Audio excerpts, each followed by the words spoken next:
Hey everyone, it is Elise Cabret here, songwriting coach at DAWter, here to help you write and record the songs of tomorrow. If you'd like to take your songwriting from beginner to professional, then please consider subscribing to my channel. In today's video, we're going to be learning how to create a song blueprint. Now, what is a song blueprint exactly? Well, it's basically when you take an existing song, usually a song that you really love the sound of, and you analyze it to figure out what actually makes that song work. And we use that knowledge to then create a template or a blueprint for our own songwriting. So if you've got a band or artist that you're really influenced by and you want to learn how to create that type of sound, creating a song blueprint is going to help you do just that. There are loads of different elements going on in every song, so there's lots of different things we can analyze. But in this video, I'm going to show you my 4 S's. These are the 4 different components that I've found to be most helpful when analyzing songs.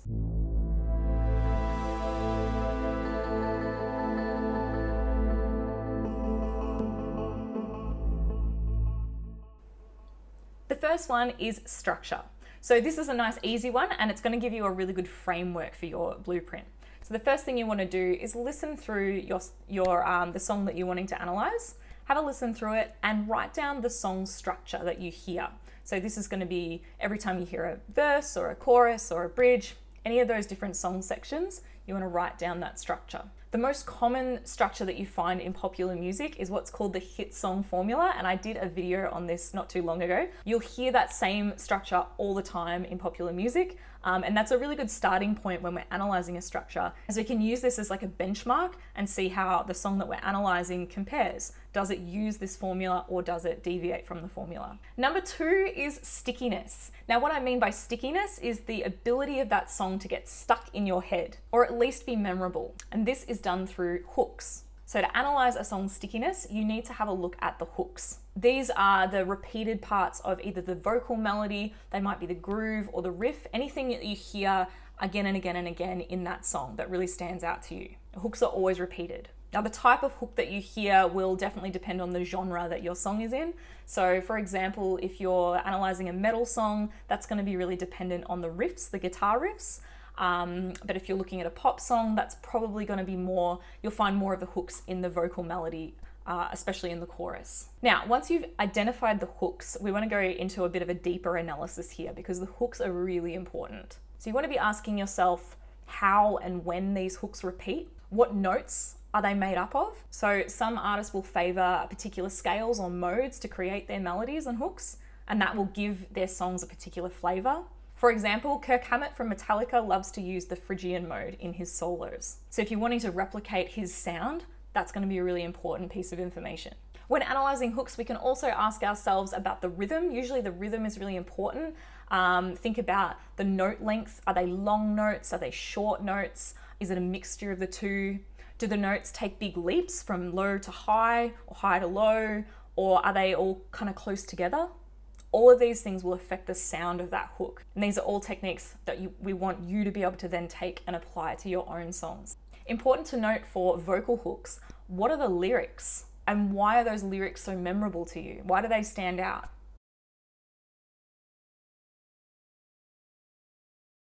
For a deeper dive into hook analysis, I did a recent video called Powerful Hooks, so I recommend you go check that one out if you're interested. Number 3, we have story. So story is something that is usually done mostly in the lyrics, but it's also done in the musical elements as well.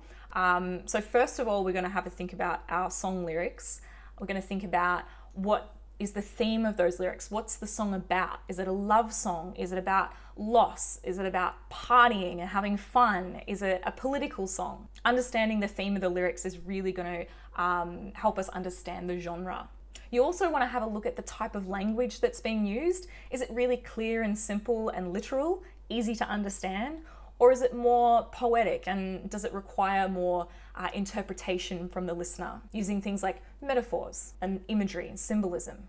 Once we've looked at the lyrics, we want to have a look at how the story is being told in the musical elements. For example, does the song sound sad and mournful, or does it sound happy and upbeat?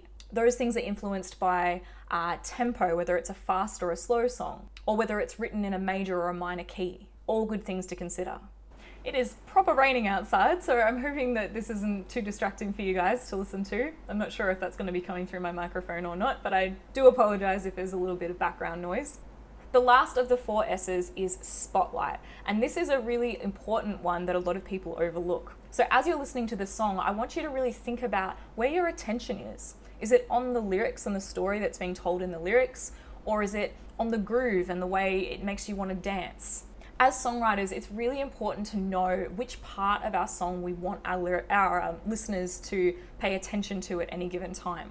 For example, if you're writing a really in-depth lyrical song, like a folk song, you probably don't want this crazy complicated vocal melody or a whole bunch of stuff happening with the drums whilst you're telling this story.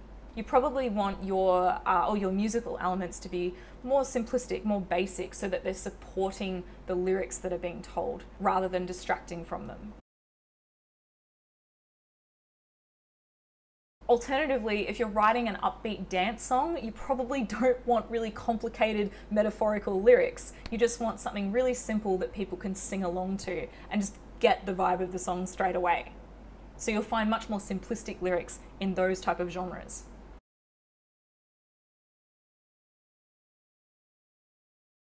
As songwriters, we really need to understand what elements of our song are taking the lead, what elements are in the spotlight, where we want our listeners' attention to be, and make sure that all the other elements are supporting that and not distracting from it. So have a listen to your blueprint song and see if you can figure out whether your attention is more on the lyrics or the groove or the riffs. What are you listening to the most when you hear that song?